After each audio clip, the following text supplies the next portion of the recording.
Sleeveless ফতুয়া সেটের বাকি অংশ দেখার জন্য যারা অধীর আগ্রহে বসে আছেন তাদের জন্য আজকের ভিডিও। গত পর্বে আমি বলেছি এই কাপড়টি যেহেতু সুতি কাপড় না, তাই আমি প্রথমে সোজা পাশে সেলাই করে নিচ্ছি। এবার ফতুয়ার উল্টো পাশে মাপ অনুযায়ী সেলাই করে নিব। এক্ষেত্রে খেয়াল রাখতে হবে সেলাইটি যেন অবশ্যই কাটমার্ক পর্যন্ত করা হয়। সাধারণত কামিজের সাইড ফাড়ার সেলাইটি আমরা যেভাবে করি এখানেও ঠিক সেইভাবে সেলাই করে নিতে হবে। ফাড়ার মাঝখানে এসে এখানে আমরা একটু কোনা করে সেলাইটি দিয়ে নিতে পারি, দেখতে সুন্দর লাগবে। দুই পাশের সেলাই যেহেতু একই রকম, তাই আমি এখানে সবকিছু এক পাশ সেলাই করে দেখাচ্ছি। আপনারা ঠিক একইভাবে অন্য পাশটিও সেলাই করে নেবেন।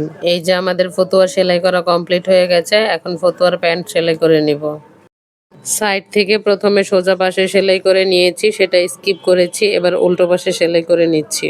আপনারাও সুতা উঠে এমন যে কোনো কাপড় এই নিয়মে সেলাই করে নিতে পারেন। এবার পায়ের মোহরের এখানে একটি ভাঁজ দিয়ে সেলাই করে নিচ্ছি। পায়ের এখান থেকে 7.5 ইঞ্চি রেখে হাইয়ের অংশটি সেলাই করে নিব।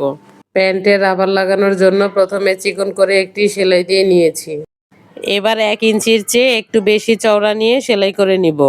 এখানে আমি যেহেতু চিকন রাবার লাগাবো, এর জন্য 1 ইঞ্চি পরিমাণ জায়গা বাদ রেখে সেলাইটি শেষ করতে হবে।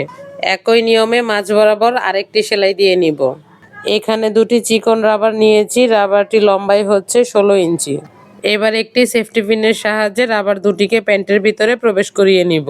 এখানে আমি একটি রাবার লাগিয়ে দেখাচ্ছি, একই নিয়মে আরেকটি রাবারও লাগিয়ে নিতে হবে। ভিডিওটি ভালো লেগে থাকলে লাইক, কমেন্ট এবং শেয়ার করে দিতে ভুলবেন না।